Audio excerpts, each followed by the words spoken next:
If you have clicked onto this, I am 100% certain this is for you. Today is day 3 of our getting ready for New Year, New Me, New Year's resolutions. If you have clicked onto this, I hope you take the 10 minutes that it takes to listen to this because I do believe that this can be life changing for you. I am going on a journey and I am inviting slash challenging anybody that has clicked onto this to come along this journey with me. We are going to spend the first 7 days. We started on Christmas. We're going to go till January 1st, and we are going to tear into this Bible and break down verses about the goodness of God. Please don't shut me off if you hear God and you think you don't want no part of this. I can promise you that if you have done New Year's resolutions in the past, where you've done New Year, New Me, and you have only got so far with your resolution, it's because you need God's strength. You do. You need God's strength, and you need His wisdom, and you need His discernment, and you need His guidance through the whole thing. A lot of times we try to do this on our own, and every year we get motivated to do it on our own, and every year we last a couple weeks into it, and then it just dies down. And then we spend the rest of the year trying to grab hold of whatever that was. I want to challenge you to do something different this year. I want to challenge you to come along with me. And again, I think all you got to do is like this or follow this or subscribe to this. I'm only on this. I'm on TikTok, I'm on Facebook, and I'm on YouTube because really that's just all I know how to do. So all you got to do is just come along for the journey. 7 days of the goodness of God. And then the first of January through the 21st of January, we're going to go on a prayer and fast together, you guys. We are all going to commit to give something up. That's the fast part. And we are all going to commit to pray, to have God help us get in there and change me and grow me and heal me and fix me and show me the way and help me and guide me. And if you are a believer, my hopes is that I'm going to renew some of that faith that you have. I'm going to renew that fire inside of you.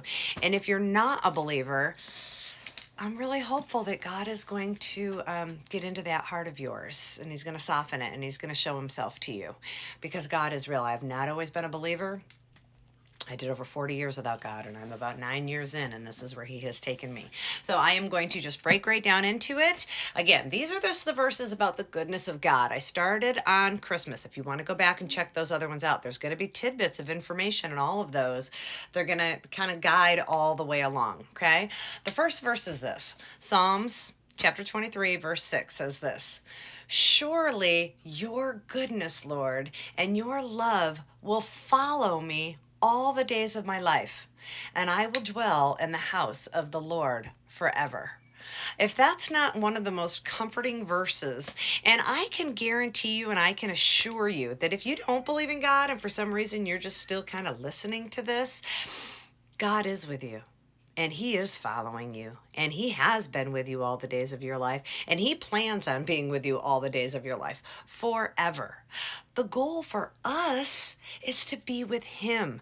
I have a lot of videos that I've done in the past, and so many of those videos talk about our part. They talk about God's part here and our part here. And we have a part. It's a relationship. We have an intentional part about praying to Him and talking to Him, and in some cases, praying and fasting together. Why fast? I broke those down in the last 2 videos. I'm going to touch on them again just a little bit. Why do we fast to God? Why do we have to give up anything for God? Doesn't God have everything? Isn't He the big and mighty powerful universe? Yes, He absolutely is. And so when God wants you to fast, to stop doing something, to cancel something, to take something out of your habits or out of your daily life or out of your diet, or to add something into it, add exercise or add water, or add more kindness, or whatever it is that you're trying to change about yourself, God says, get me involved in that. Give something up. Give something up. And the reason why you do that is because you make space for God. We hold on to so many things of this world that are trying to make us happy and perfect and joyful and content and strong. And God says, you're holding on to too many things of this world. And if you want the blessings and the goodness and the discernment and the guidance and the strength and the peace and the joy of heaven, you got to put down some things of this world and you got to grab a hold of God. That's the point of the fast. It's Mark 9:29 is the verse. Some things only come out with prayer and fast. Jesus says it. Some scars that we have deep inside of us, they're only going to come out with prayer and fast. Some lies that we're believing that make us continue to walk forward the way we do with our actions and our reactions and our feelings and our perceptions, some of those things, they got to go. And they will only come out with the combination of prayer and fast. It's for us to put something of this earth down so we can pick something of heaven up. That's the whole point. And everything, if you watched yesterday's video, everything is possible with God. Everything. Whatever you've tried to do on your own, I promise you, you invite God into it, he's going to take the wiggle way around. He takes the long way around. You want to get here. God's going to take you like this to get there because he knows you're not mature enough and you have lessons to learn and you have scars to heal and you have new things to learn and you have behaviors to change and behaviors to pick up and love to learn and gain. And that's when he gets you here. And sometimes that requires prayer and fast.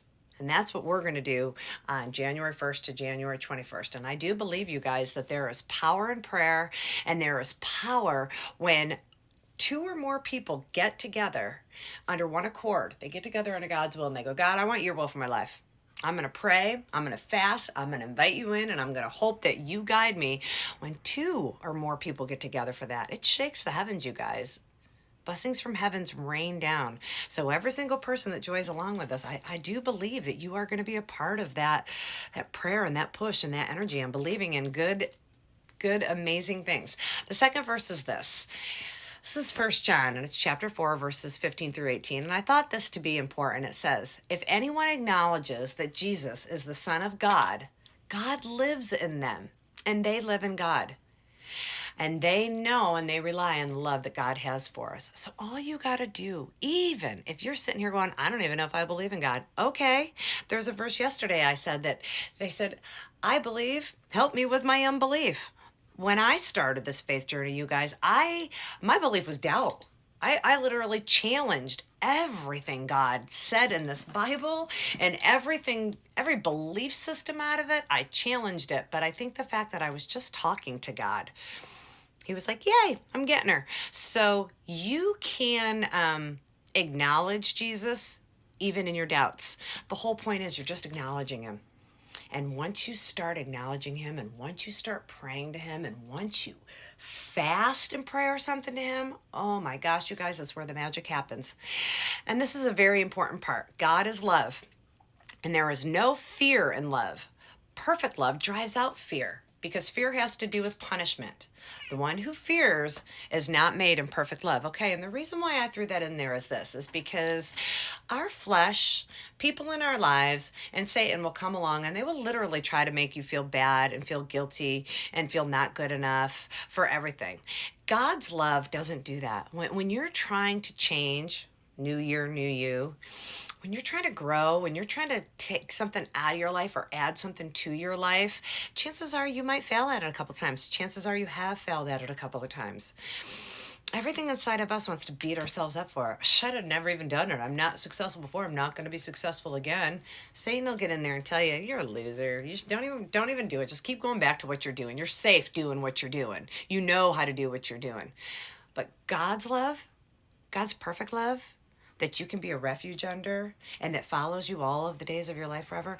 His love, it casts out that fear. It pushes out that guilt. It pushes out that shame, and it does it with love. God just says, it's okay. I knew you were going to fail. I'm the one that wrote your story. The whole point is that when you fail, you don't sit and wallow in that guilt and in that shame and in that disappointment. You turn right back to God and go, all right, God, help me. I'm not strong enough to do this on my own, but you are strong enough, God, so help me. And that's what God's love is all about. So every day for the rest of this week until the 1st, I'm going to tap into a little bit more verses about God's love. I'm going to try to put in a little bit about what our part is. And then on the 1st, we're going to pick something to fast. We're going to stick to it for 21 days. And we're going to pray for each other. And we're going to pray to God. And we're going to believe in miracles. So I hope you come along on this journey with me. Like, share, follow. See you in the new year.